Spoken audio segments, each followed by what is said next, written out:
I'm now excited to be joined by a very special guest. It is Michael Katz, covering all things Ole Miss for the Daily Journal. Michael, let's start with something that I talked about on the last show that we had, but I don't want to say comments that made the rounds. I don't want to say shade, but let's just call them comments that Princely Umanmielen had calling out his former Florida staff and also talking about like the development that he's had at Ole Miss that he feels like he's getting so far. What was your reaction to hearing that? It's funny because it was the first time we've gotten to talk to Princely, and they're coached up pretty well on how to do things. But I mean, Princely's a really smart kid, and we're sitting there and like we're hearing it unfold, and then like the processors in my brain are like, wait, did he just say what I think he just said?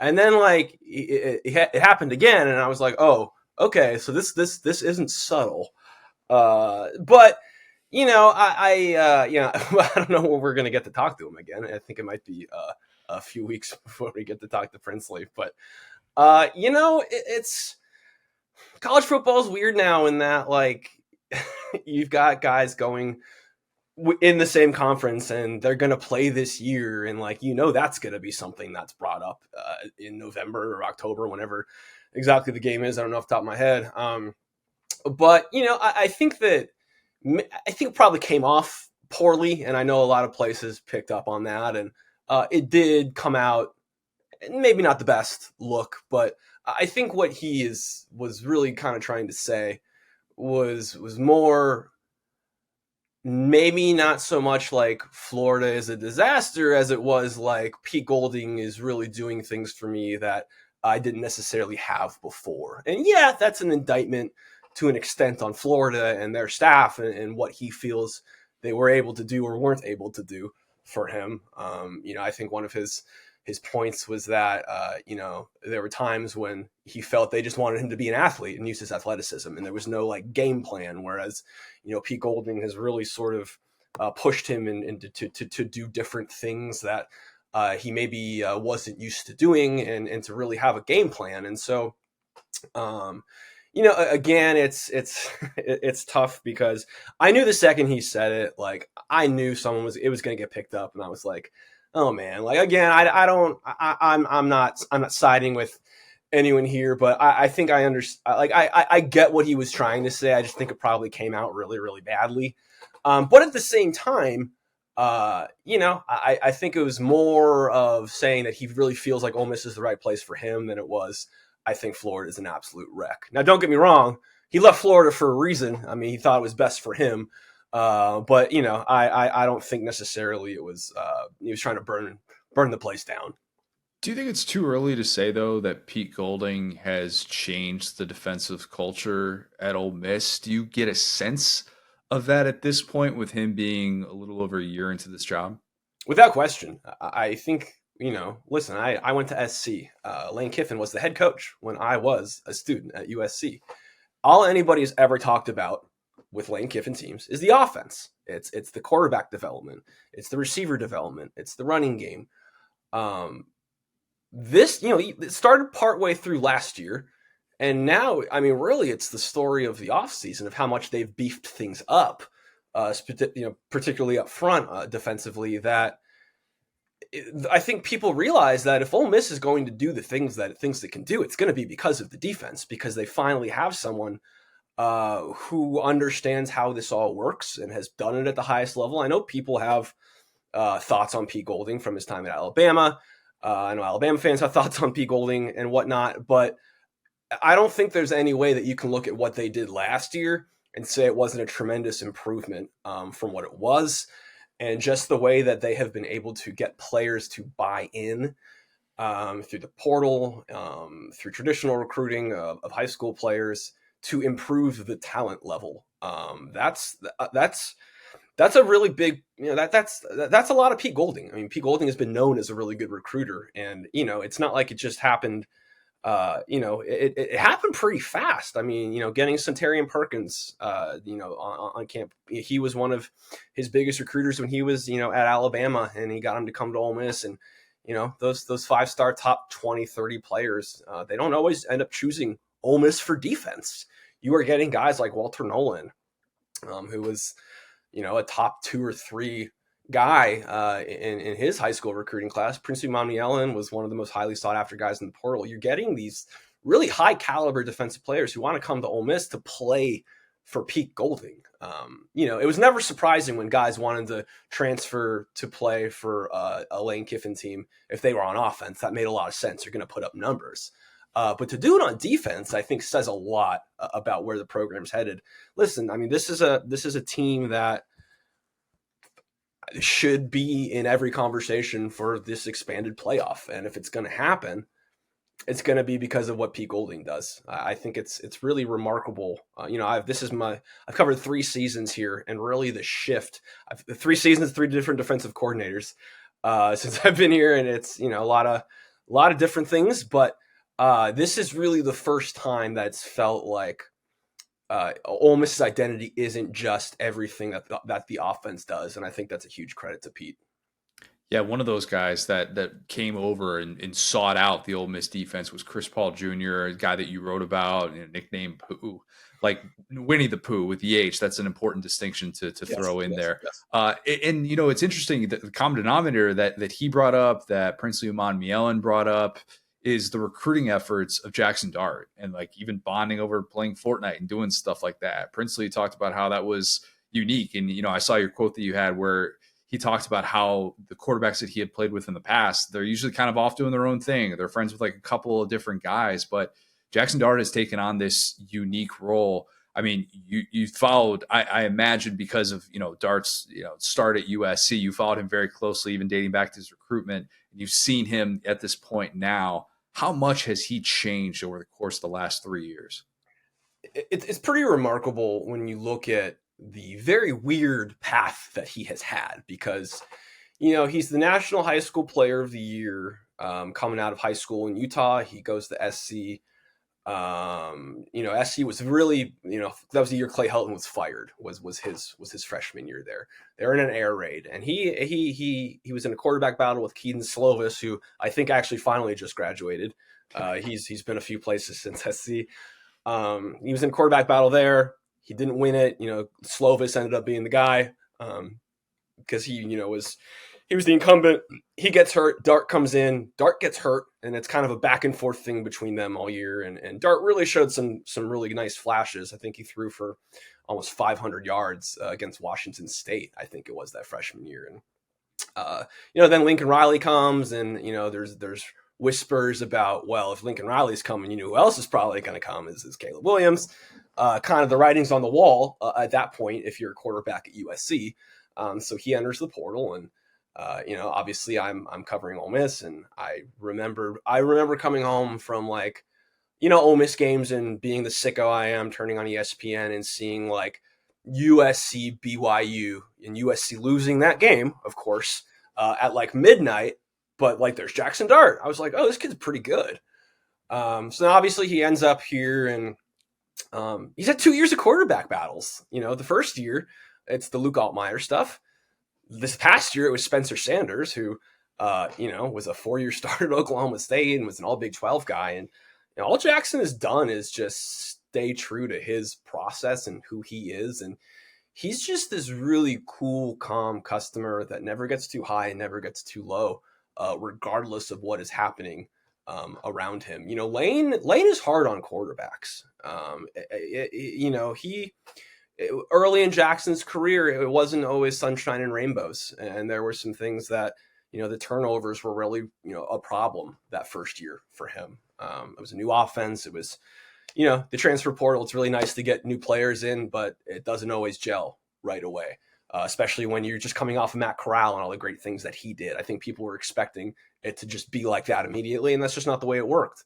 Not everybody was necessarily sold on him, and they bring in Spencer Sanders, and you bring in, you improve the depth in the room, but I don't think you bring in a guy like that if you're not expecting to at least create some semblance of competition, because Jaxson wasn't perfect that first year. If you can bring in a guy to push him, you do it. And all Jaxson did was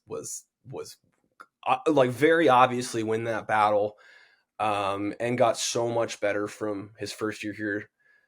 He stopped turning the ball over. He was dynamic. the team really took on his personality. I mean, the joke here is that, everybody says Jaxson needs to slide because he's going to get rocked like one of these days, but that's just not what Jaxson does. Jaxson is going to lower his shoulder. And you're going to see, his eye black smear because he is getting down in the dirt. Like, that's just who he is. He jokes that his mom tells him he needs to slide, and he just said it's probably not going to happen. And I think the team really picks up on that. When you have a quarterback, and Matt Corral was this way too. Matt Corral was a tough SOB. When you have a quarterback who's willing to give everything he has, I think everybody respects that, and everybody can sort of rally around that. And so, with the transfer portal stuff this offseason, it was really interesting to hear, Princely.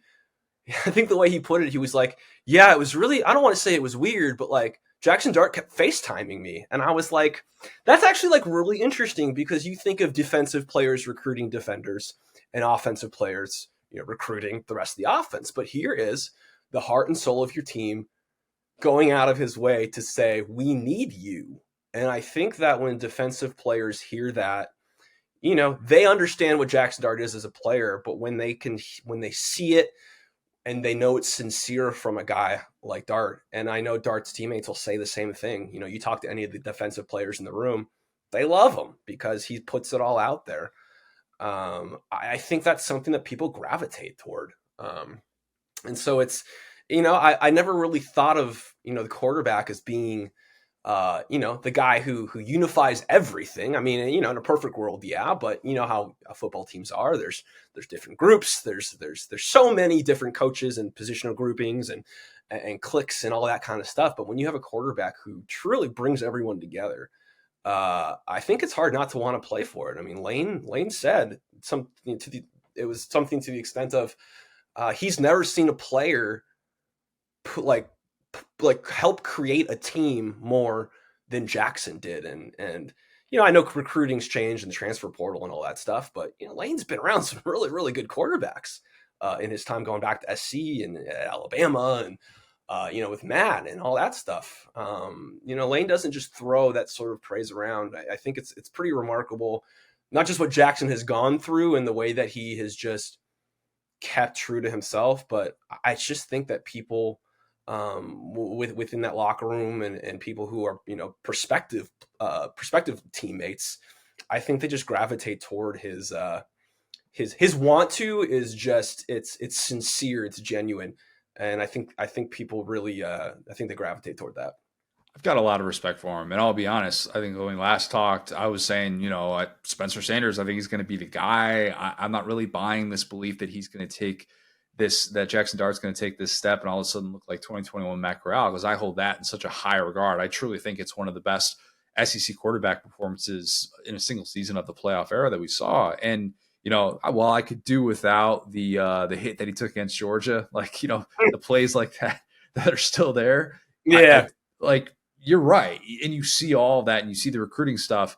And then people also see, the big time NIL stuff. You're like, all right, well, this guy's getting taken care of and he's still this unselfish. Like internally, I think people like that because you don't necessarily have to be in that spot. Have you pitched the idea to your editors yet of doing a story on Jaxson Dart's private jet deal that he's got? Just so that you could, do this for research purposes and, follow him around on it. Yeah, it's science, right? Yeah. If he ever hypothetically wants to go to Los Angeles when I'm planning a trip, that'd be really great, actually. But it's crazy. I remember when that whole thing happened, and I think again, like NIL era has been it's a small sample size, but when it's like he's like the first player to have a private jet deal, which like 10 years ago would just blows my mind. Like that's a thing.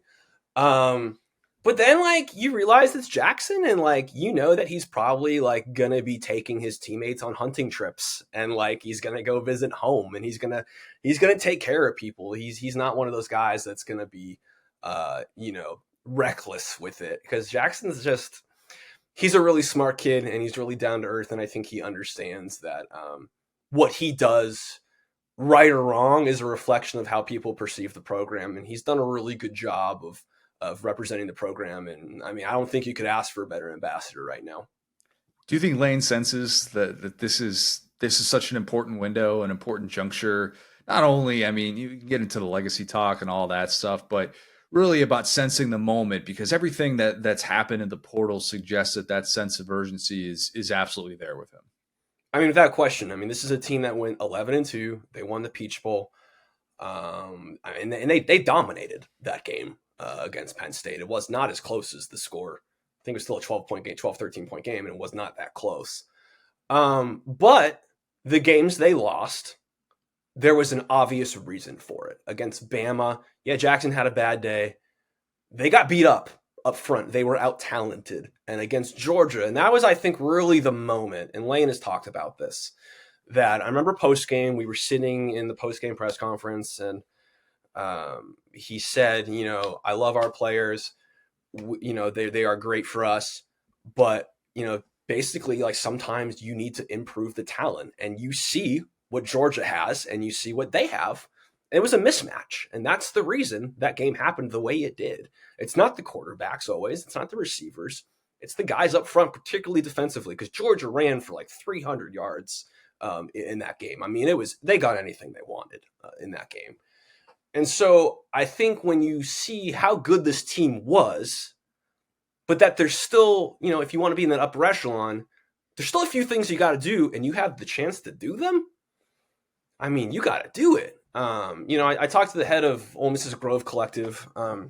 It's their big NIL, and they've done a really impressive job of getting funds together and getting people on board with it. And one of the things he told me was that, when the 2024 expanded playoff was announced, that's when Ole Miss thought it could be its moment. Because let's be honest, the odds of Ole Miss being in a top 4 made probably not great if you're playing the odds game, but they can be in the top 12, and they know that. They were there this year. They were there. They would have been in it, in 2021, Matt's last year. They've been in that spot, and you get into a playoff situation, anything can happen. But I think it's realizing that everything is really suited for what they are right now. And if they want to be serious about it, they got to bridge that gap between Georgia, because eventually you're going to have to play those teams. Maybe it's not the first, maybe it is the first round, whatever. And you're going to have to play Georgia again this year. It's a lot easier to get into that playoff if you win that game. And I think that Lane realized that so much of this was getting better up front defensively, and look at what they've done with Walter Nolan and Princely Monmielen and even at linebacker with Chris Paul Jr. They saw what they needed and they did it. And I think they realized that when you've got a quarterback coming back who got everybody else to come back too, and I think that's another testament to Jackson of getting Trey Harris to come back, of getting Watkins, of getting Prescorn, of getting all these guys to come back, and defenders too, to buy in and say, like, this is our last dance. I think Ole Miss understood that, you would probably have a good season if you just brought back the team as is. It'd be fine.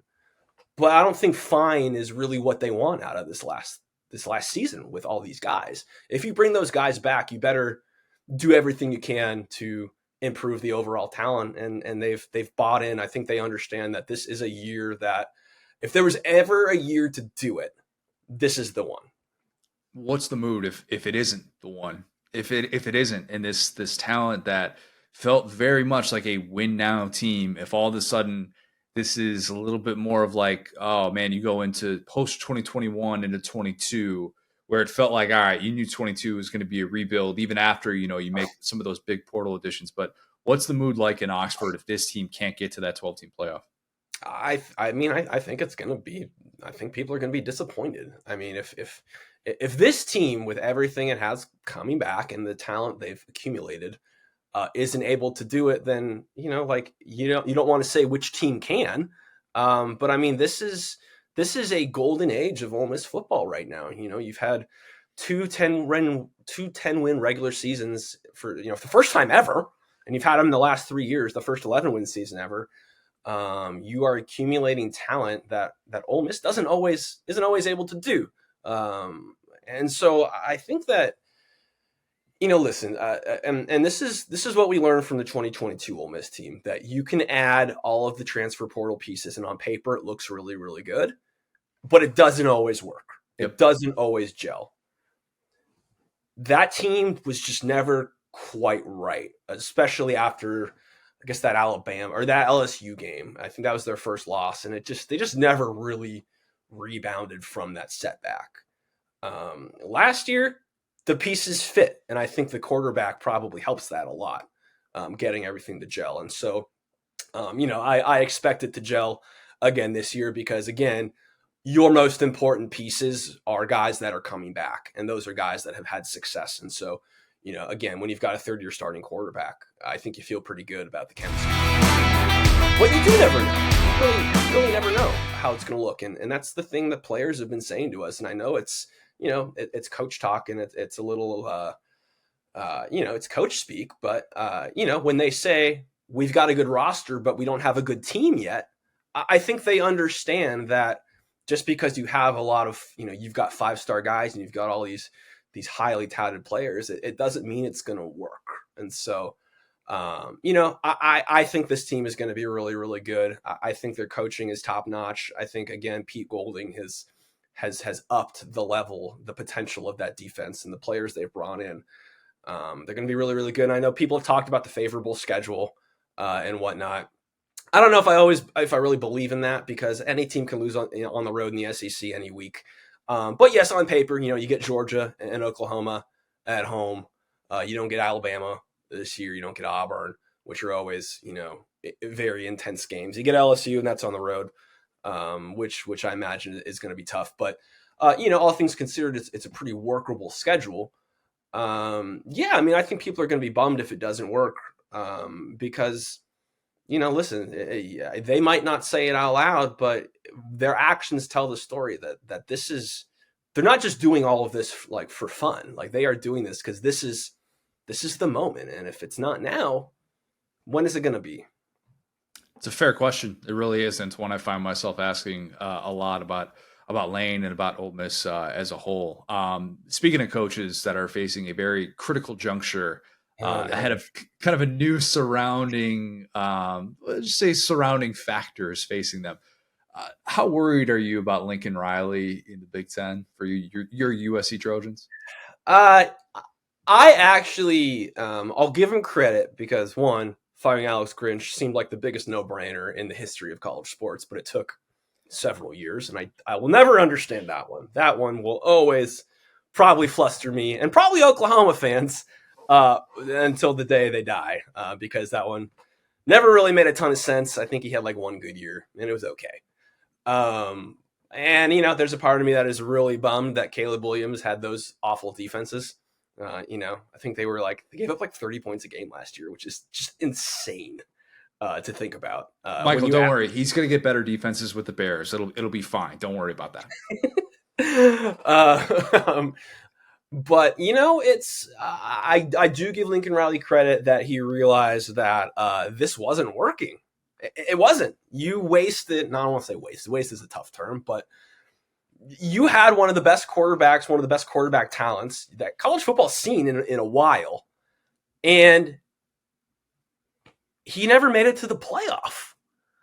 He never even won the conference. Like that, I think when that happens, you got to do some soul searching. And so Lincoln Riley went and hired not just like one defensive coordinator, but like 15 defensive coordinators.